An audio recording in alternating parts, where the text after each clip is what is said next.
என்றும் கண்டிடுவேன்.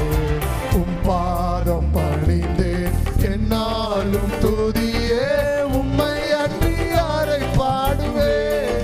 ஏசையா நன்று பரிசுத்த